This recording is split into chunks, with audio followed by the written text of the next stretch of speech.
Welcome to Faith and Freedom. For the next few minutes, we hope to inform, inspire, and encourage you as we discuss legal victories and challenges to your fundamental freedom and religious liberties. Faith and Freedom comes to you from Liberty Counsel, a civil liberties education and legal defense organization. Join us now as Matt Staver, founder and chairman of Liberty Counsel, explains the latest legal issues all across this country.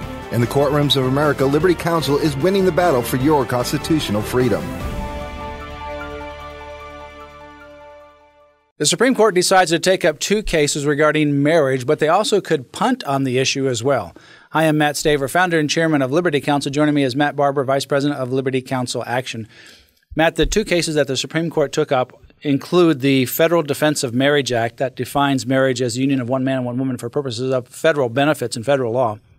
And they also took up the Proposition 8 case, which is the state constitutional amendment that affirms marriage as the union of one man and one woman. But in addition to those two issues, they also required each case to separately address what's called standing. And we can explain why that's very significant.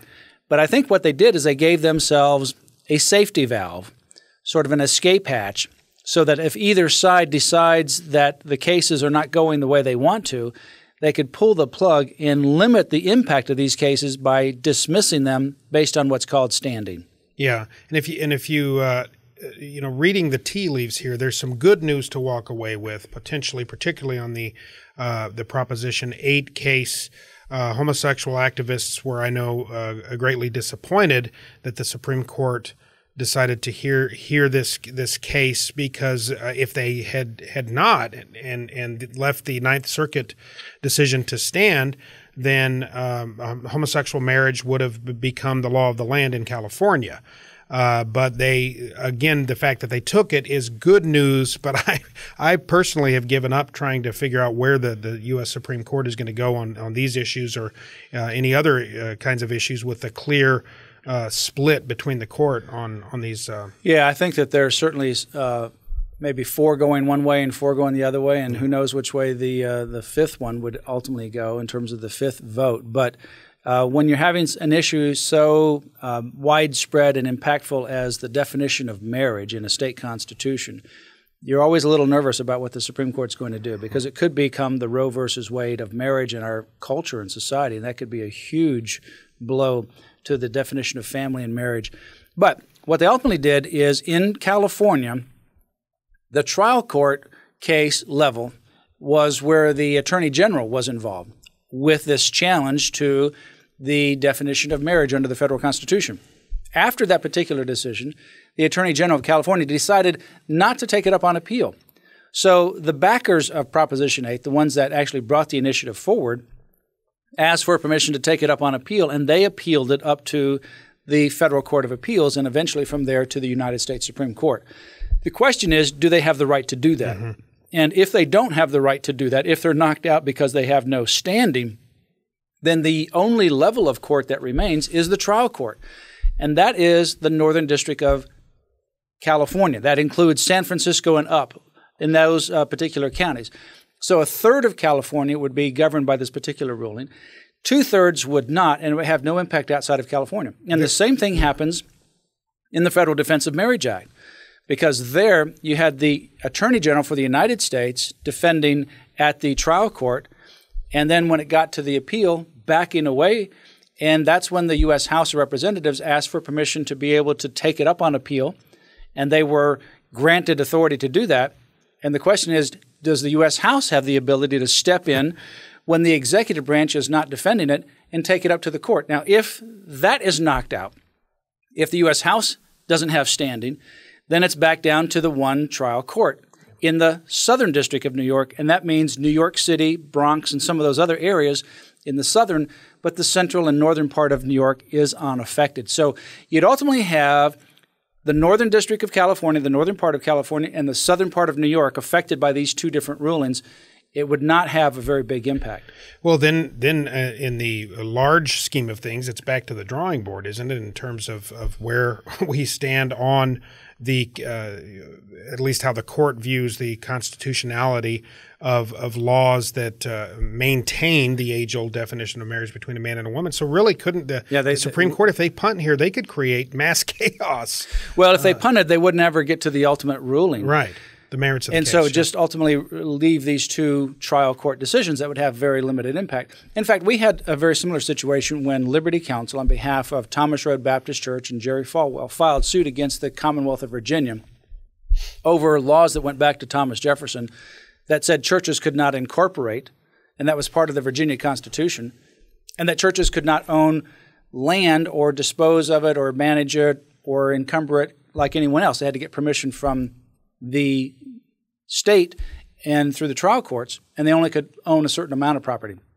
We filed a federal lawsuit. We won the case in the Western District of Virginia in Lynchburg, and then the state attorney general decided that he's going to agree with us, it's unconstitutional. He did not appeal it. So we're left with half of Virginia covered by this law that says the state constitution's unconstitutional under the federal constitution, and the other half not. So how that was ultimately resolved was in 2004, it was placed on the ballot in Virginia, and the people then had to go to the polls and repeal the constitutional provision on the basis that a court has struck down that as unconstitutional. Yeah. So that's how it ultimately got removed from the state constitution.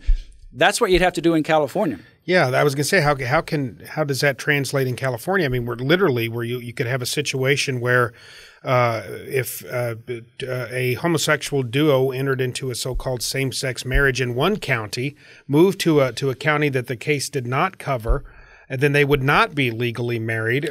That's right. Well, and it's the same thing in Virginia. You could have a church incorporate in one side of Virginia, move to the other side of Virginia, and just move the location of the church.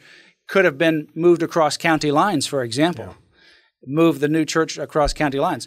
In that part of Virginia, the Constitution would still be applicable. So this is a trial court level, and the impact of it could be literally cabined in, although it would create some odd situations, but it would be cabined in. And either side could ultimately decide that that's where they want to go if, for example, the activists think that they don't have the votes and these laws will be struck down or upheld on the merits. They might try to punt and say, let's not go that route.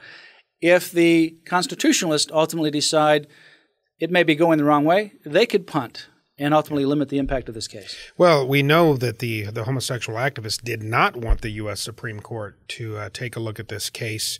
Do you think it was beyond the fact that they just wanted the immediate gratification of being able to allow these counterfeit same-sex marriages in California, or are they concerned that ultimately the Supreme Court may look at Proposition 8 on the merits and decide in favor of natural marriage?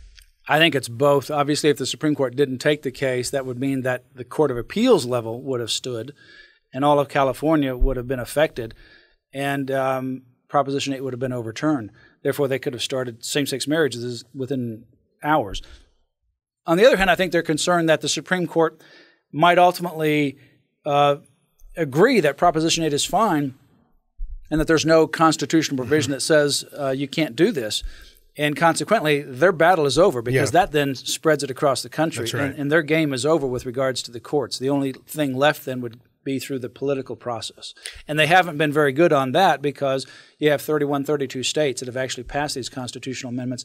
I think what happened in November in these other 3 states is really an aberration. I don't think that necessarily sends a trend. I think it was not good planning, not good organization, and there were some other factors, too, with regards to the presidential campaign.